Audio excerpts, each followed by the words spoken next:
saudara dan saudari yang terkasih dalam Kristus. Kita sedang menjalani masa Paskah, masa di mana gereja secara khusus mengundang kita untuk sehati sejiwa dalam kasih dan memperteguhkan iman kita akan Kristus yang bangkit. Apa artinya ajakan ini bagi kita? Mari kita menyimak makna ajakan untuk sehati sejiwa dalam kasih dan memperteguh iman kita akan Kristus yang bangkit ini dengan mengambil beberapa poin dari bacaan pertama dan Injil hari ini.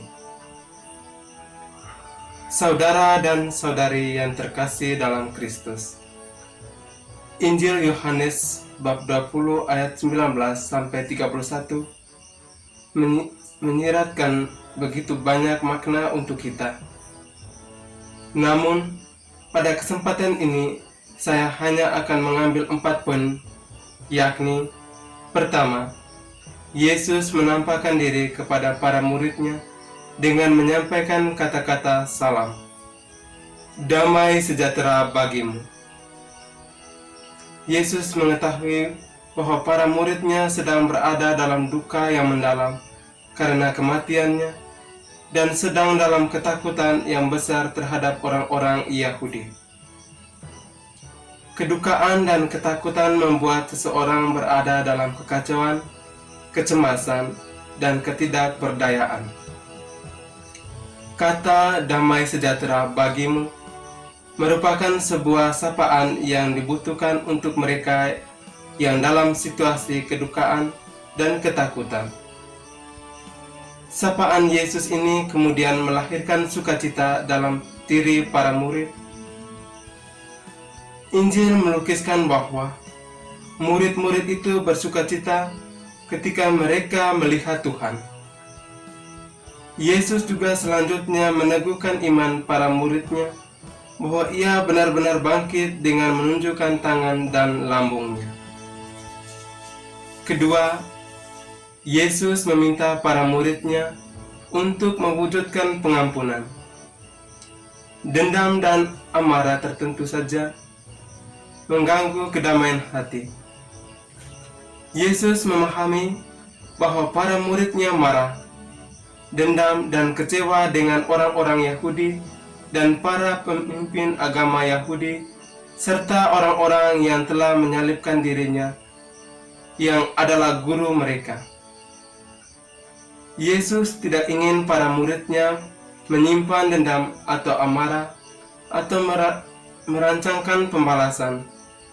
Karena itu, ia mengajak para muridnya untuk mengampuni mereka yang telah bersalah, seperti yang ia lakukan di kayu salib ketika berdoa memohon pengampunan bagi mereka yang telah menyalibkan dia, dan seperti yang ia ajarkan selama hidupnya, misalnya dalam doa Bapa Kami.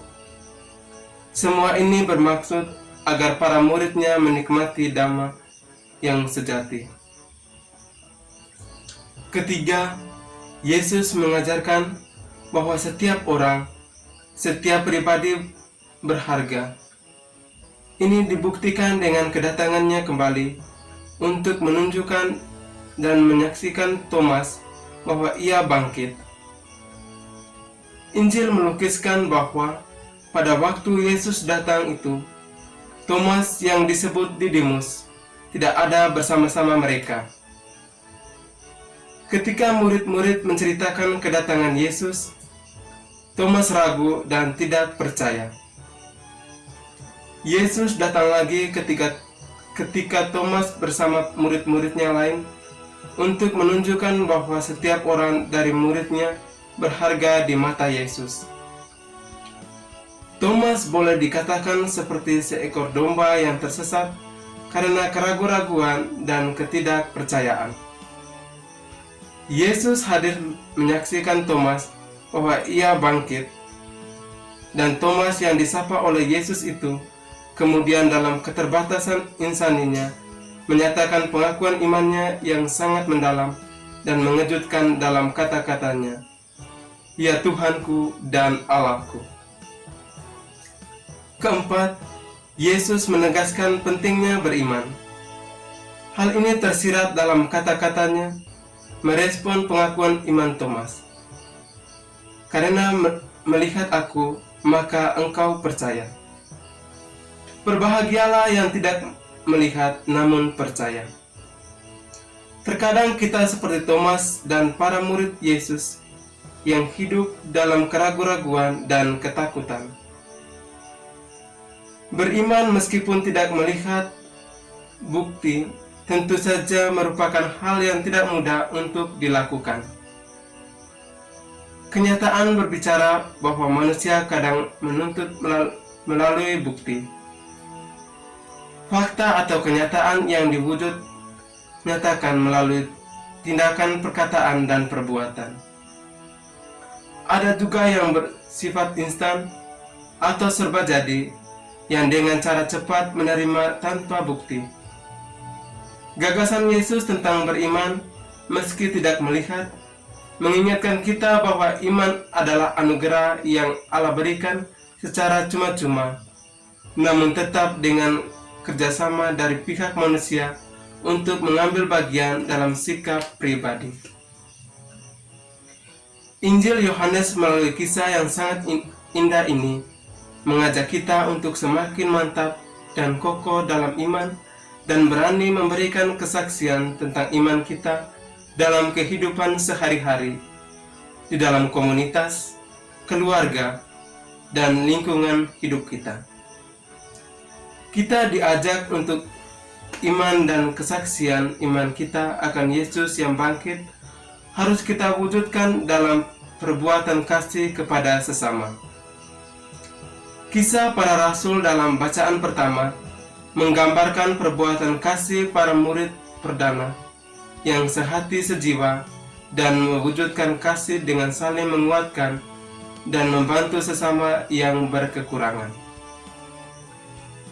Bencana alam yang terjadi di berbagai wilayah di Indonesia, seperti saat ini di Nusa Tenggara Timur, mengundang kita untuk menjadi seperti para murid perdana, sehati sejiwa, dan mewujudkan kasih melalui kerelaan kita dalam membantu meringankan beban hidup mereka yang terdampak bencana. Sejauh ini sungguh luar biasa, kita telah dengan rela hati dan penuh kesadaran memberi dari kekurangan kita untuk meringankan beban hidup mereka. Kita telah menghidupi pesan Paskah tahun ini untuk semakin beriman dan semakin solider.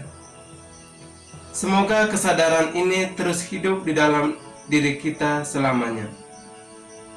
Akhirnya, semoga kita menjadi manusia Paskah yang teguh dalam iman dan sehati sejiwa dalam hidup sebagai murid-murid Kristus yang bangkit. Salam Pasio.